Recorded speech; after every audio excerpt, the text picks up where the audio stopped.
একজন সাহাবী নাম হলো হযরত আব্বাস রাদিয়াল্লাহু তাআলা আনহু। হুজুর আমার বাহরাইনের দেশে চলে গেলেন, আফ্রিকার জঙ্গলে, আফ্রিকার দেশে ইসলামের বাণী প্রচার করার জন্য। হুজুর আমার তার অন্যান্য নবী পাকের সাহাবায়ে কেরামদের নিয়ে নবী পাকের সাহাবী আক্কাস রাদিয়াল্লাহু তাআলা আনহু হুজুর আমার আফ্রিকা দিকে যেতে লাগলেন। যেতে যেতে সামনে বিশাল একটা সমুদ্র সাগর পড়ে গেল, বিশাল দরিয়া পড়ে গেল। সেই জামানায় এখনকার মতন এত উন্নত ধরনের জাহাজ বলতে কিছুই ছিল না, কিন্তু মনে বড় আশা। আফ্রিকায় আপনার কিনা আফ্রিকায় নবী পাকের ধর্ম ইসলাম, মুসলমানদের ধর্ম, এটাকে পৌঁছে দেওয়ার জন্য দলবদ্ধভাবে এসে সমুদ্রের কিনারার সামনে দাঁড়িয়ে গেলেন। ওপারে আমেরিকা, কিন্তু যাবেন কিভাবে? যাওয়ার কোনো পরিস্থিতি বা বিষয় নেই। চিন্তা করতে লাগলেন, কিন্তু ওপারে যাওয়াটাও জরুরি। কি করবেন এই চিন্তা ভাবনা করতে করতে হযরত আক্কাস রাদিয়াল্লাহু তাআলা আনহু হুজুর আমার দরিয়ার পানিতে উজু বানিয়ে নিয়ে দরিয়ার সমুদ্রের পাড়েতে বসে আল্লাহ পাকের জন্য 2 রাকাত সালাতুল হাজাতের নামাজ আদায় করে নিয়ে আল্লাহ দরবারে দুখানা হাত তুললেন। আয় আল্লাহ গো, আমরা আজকের আপনার দিন বিভাগের দিন আমেরিকায় পৌঁছানোর জন্য দীর্ঘ রাস্তা সফর করে আমরা আজকে পাড়ি দিয়ে এসেছি। ও রব্বুল আলামিন, আমরা এখন আমেরিকাতে যাব কিভাবে? কিভাবে আমরা যাব? আল্লাহ পাক আপনি যাওয়ার ব্যবস্থা করে দিন। হযরত আক্কাস রাদিয়াল্লাহু তাআলা আনহু উনি নবী পাকের সমস্ত সাহাবায়ে কেরামদের সঙ্গে নিয়ে দোয়া করলেন। দোয়া শেষ করবার পরে হযরত আক্কাস ছিলেন ওই সমস্ত সাহাবীদের লিডার ছিলেন, আমির ছিলেন, নেতা ছিলেন। উনি নবী পাকের সমস্ত সাহাবায়ে কেরামদের বললেন, ও নবী পাকের সাহাবীরা, এই দরিয়া পার হওয়ার জন্য কোনো নৌকা লাগবে না। যে যার মতো আল্লাহর নাম নিয়ে ঘোড়ার পিঠে উঠে যাও, যে যার মতো উটের পিঠে উঠে যাও, আল্লাহর নাম নিয়ে দরিয়ার উপরে ঘোড়া নামিয়ে দাও, দরিয়ার উপরে আপনার কিনা উট নামিয়ে দাও। হুজুর যখনই বললেন, ওই যুদ্ধে ছিলেন, ওই দলে ছিলেন নবী পাকের বিখ্যাত সাহাবী, যিনি সবথেকে বেশি হাদিস বর্ণনা করেছেন, হযরত আবু হুরায়রা রাদিয়াল্লাহু তাআলা আনহু। হুজুর আমার বর্ণনা করে বলছেন এই কথাটা। হুজুর বলতে লাগলেন, আমি ছিলাম সবার পিছনে, আমি সবার পিছনে ছিলাম। এমন সময় আমাদের নেতা যখনই হুকুম করে দিলেন, সবাই আমরা নামিয়ে দিলাম। আমাদের ঘোড়া আমাদের উটটা চলতে লাগলো। ওই বিশাল দরিয়ার বড় বড় ঢেউ আসতে লাগে। আমি আবু হুরায়রা দেখতে পেলাম আমাদের উট কিংবা ঘোড়ার হাঁটুর পারে পানি ওঠে না। সুবহানাল্লাহ, একটু জোরে বলবেন না সুবহানাল্লাহ। আচ্ছা, ওনারা কি নদীতে কি জাদু টাদু করেছে বলে মনে হয়? নদীতে গিয়ে কালো জাদু করেছে? আপনারা হাড়োয়া নদী হেঁটে পারতে পারবেন? এই হাড়োয়ার খাল আমরা সবাই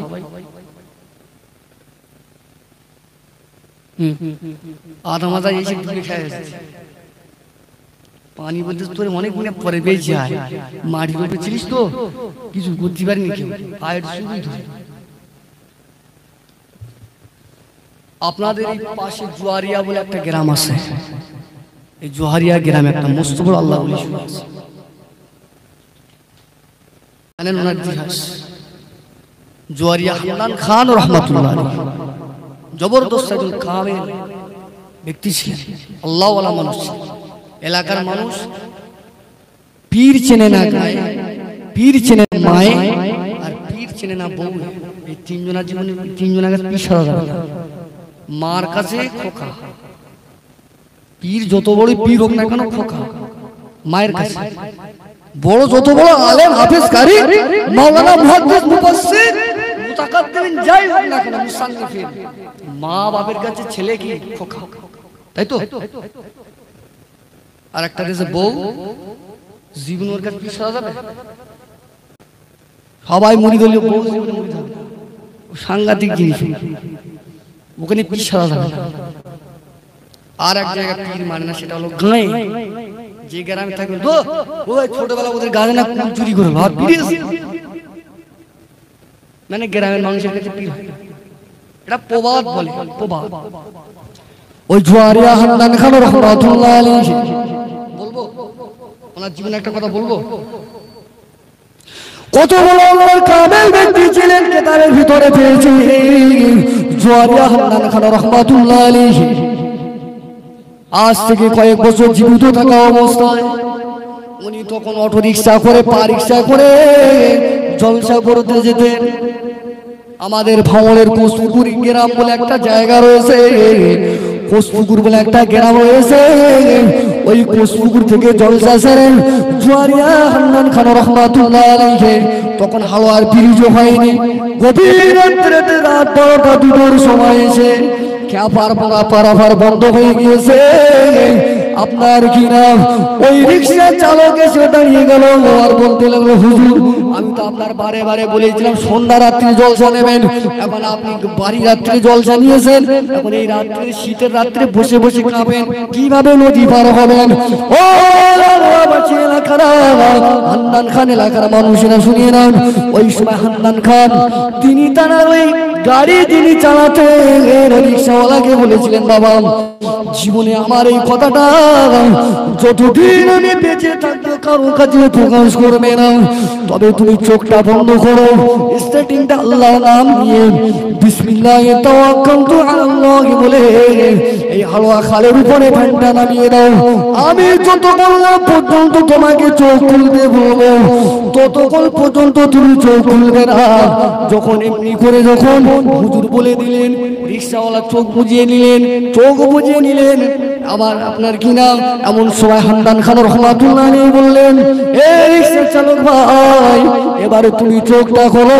রিক্সাওয়ালা বর্ণনা করেন, ও জগতের মানুষেরা আমি তখন যখনই চোখ খুলে দেখি আমি আর হালুয়া নদীর ওপারে নেই, হালুয়া নদীর এপারে চলে এসেছি।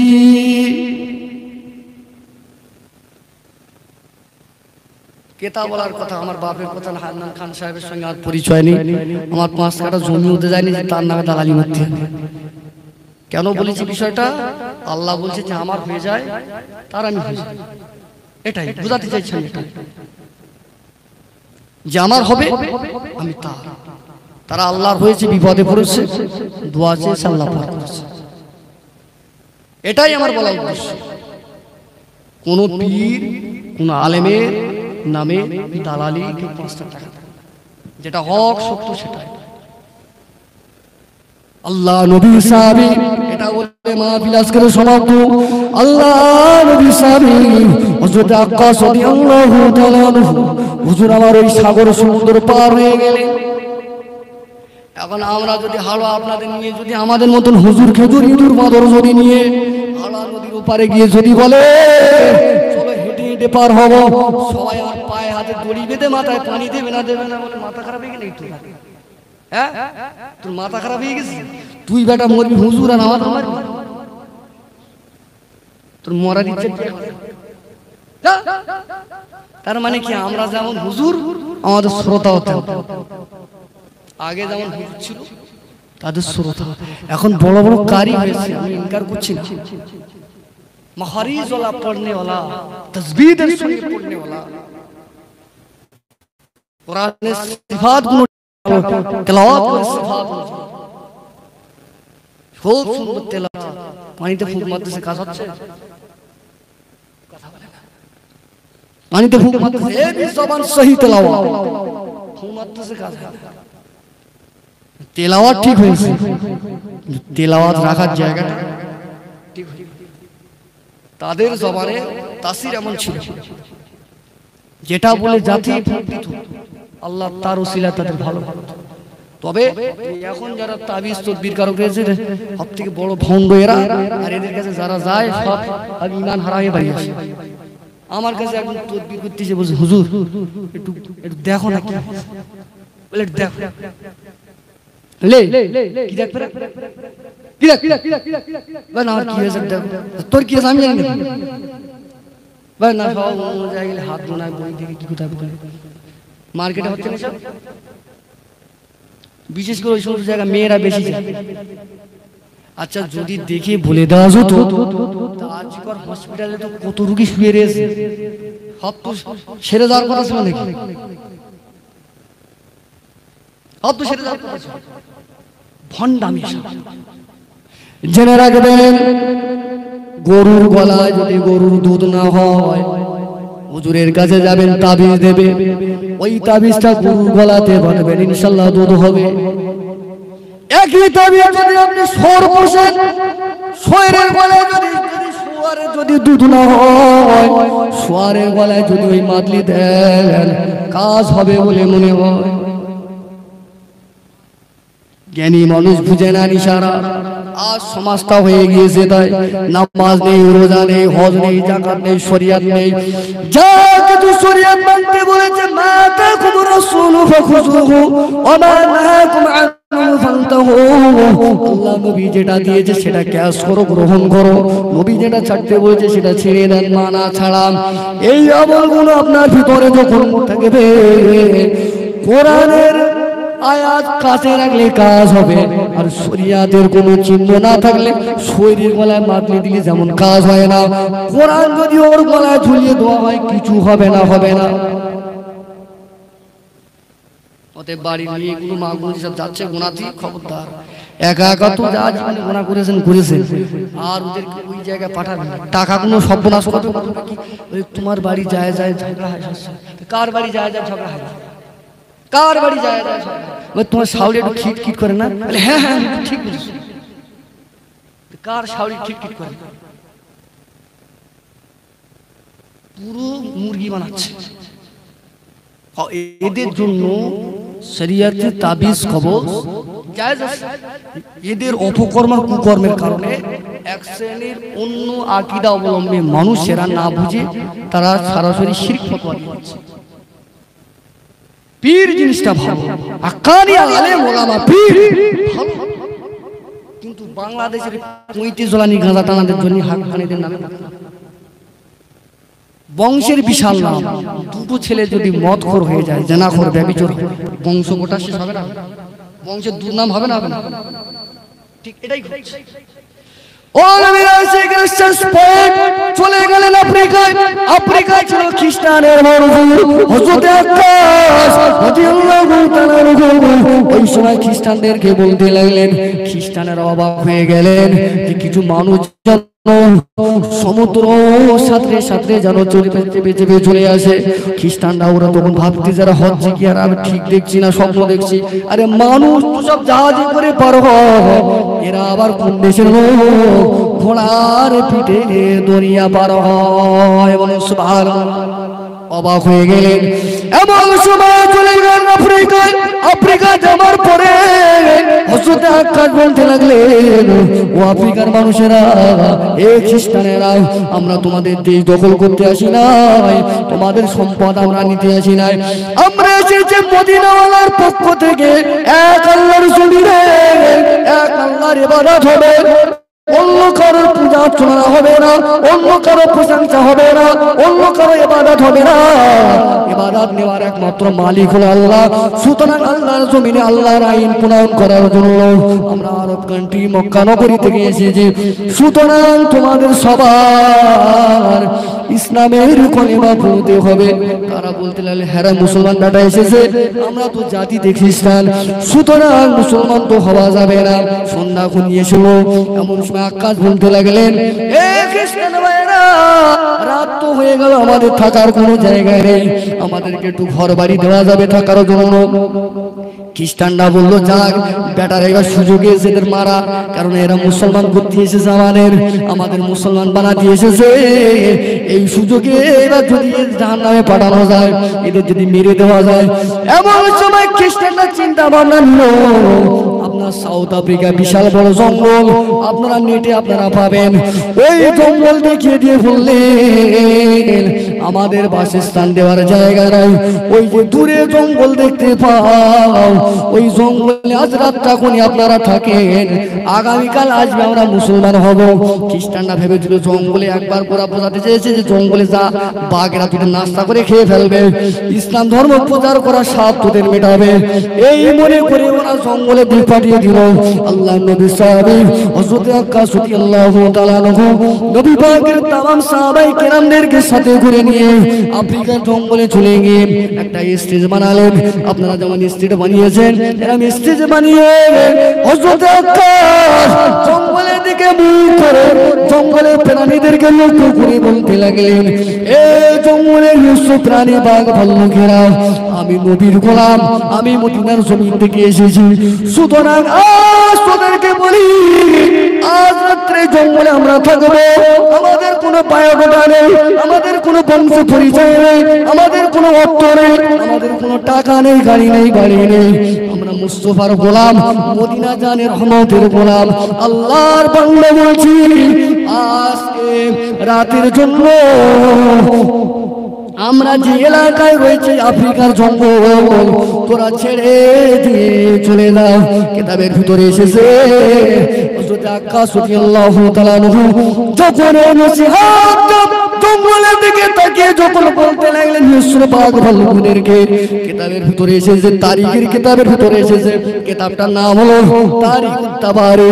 তারিখুত তাবারির ভিতরে এসেছে 19 নম্বর খণ্ডের মধ্যে, ও নবী পাকের শিখেরা হযরত আক্কাস রাদিয়াল্লাহু তাআলা বলার সঙ্গে সঙ্গে দেখা গেল জঙ্গলের হিংস্র জীবজন্তু সাপেরা গালে করে ডিম নিয়ে জঙ্গল ছেড়ে দেয়, বাঘ ভাল্লুকেরা তাদের কুলের বাচ্চাগুলো নিয়ে জঙ্গল ছেড়ে দিয়ে মুহূর্তের ভিতরে জঙ্গল খালি করে দিয়ে যে যার মতো চলে যায়। সুবহানাল্লাহ, আর সুবহানাল্লাহ।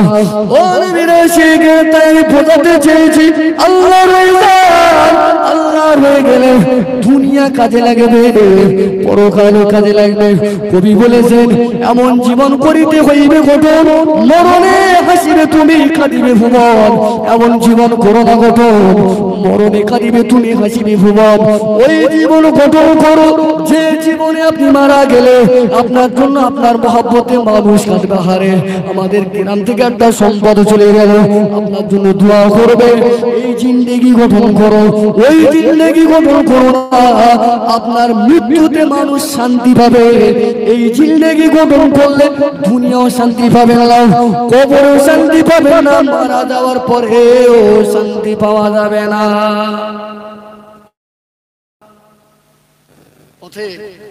আপনারা জ্ঞানী জ্ঞানী মানুষ, আলোচনা সমাপ্ত হয়ে গেছে, বেশি কিছু লম্বা চলে না। দুনিয়া আমাদের সার আলোচনার পয়েন্ট যেটা বুঝে আসলো আমল করার জায়গাটা, এখানে যেটা করবেন সেটাই পাবেন। প্রথমেই এটাই শুরু করেছিলাম, তাই তো? আর সেখানেই শেষ।